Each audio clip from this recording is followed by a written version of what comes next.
Whisky!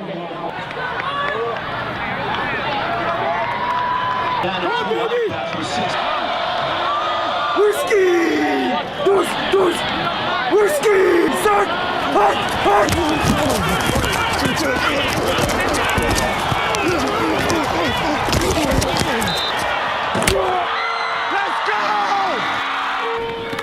D'apparence brutale, stupide et totalement dépourvue de sens, le football américain est en réalité l'un des sports les plus tactiques et stratégiques que l'on puisse trouver. Le principe de base est simple. 2 équipes de 11 joueurs dites d'attaque et de défense qui s'affrontent pour faire progresser la balle dans leur but adverse, par la voie des airs ou au sol pour marquer ce qu'on appelle communément un touchdown. Ça semble simple, mais en fait c'est beaucoup plus compliqué que ça. Cependant, vu de loin, ça a l'air vraiment stupide. La première chose flagrante quand on regarde un match est sûrement l'apparence des joueurs. C'est un show, une célébration, un défilé de mode dans lequel chaque joueur ajoute sa petite touche personnelle. Tout le monde personnalise son équipement. Ça peut aller du casque, les visières, les gants, au niveau des jambes, lycra, chaussettes, les chaussures sont personnelles. Le minimum à porter et obligatoire est un casque, un protège-dents, un protège-genoux, un protège-cuisse, protège-hanche et coccyx. Avant tout, l'équipement a la fonction de protéger le joueur. Les pattes protègent les blessures corporelles et le casque diminue les risques de commotion. Il y a toute une science derrière le design et l'efficacité de l'équipement. On essaye de marquer son adversaire, que ce soit physiquement ou mentalement. Et avec toute cette armure, le joueur peut entrer dans la bataille. Sur le terrain, dès que la balle bouge, tout est en mouvement. C'est le feu vert pour réaliser une chorégraphie très précise et calculée à l'avance. Rien n'est laissé au hasard. Chaque joueur est un pion dans un jeu d'échecs dans lequel les coachs sont des architectes de leurs mouvements. Au football américain, il n'y a pas un coach.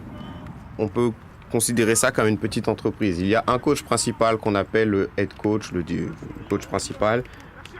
Okay, c'est la tête pensante qui est là pour diriger son équipe. En dessous, il y a un coach pour chaque division. Donc, l'objectif est juste de pouvoir trouver une originalité ou quelque chose de nouveau qui ne soit pas déjà connu en face afin de faire progresser la balle.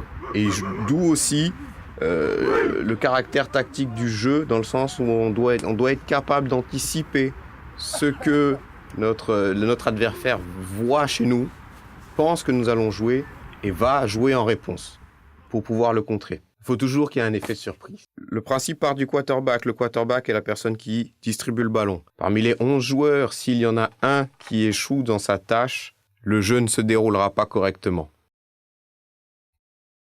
C'est un orchestre dirigé à la baguette. Ainsi, tous les joueurs sont unis dans le seul et unique but de faire avancer la balle. Et alors que ce chaos organisé prend place sur le terrain, on peut y trouver une certaine beauté, une réelle forme d'art.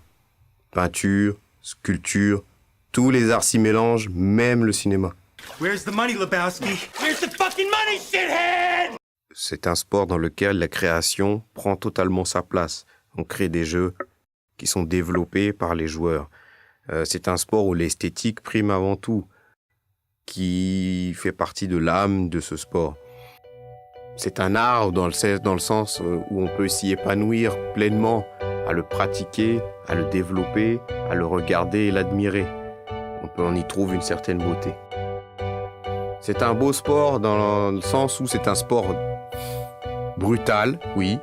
C'est un sport de contact, d'accord, mais qui nécessite de la réflexion.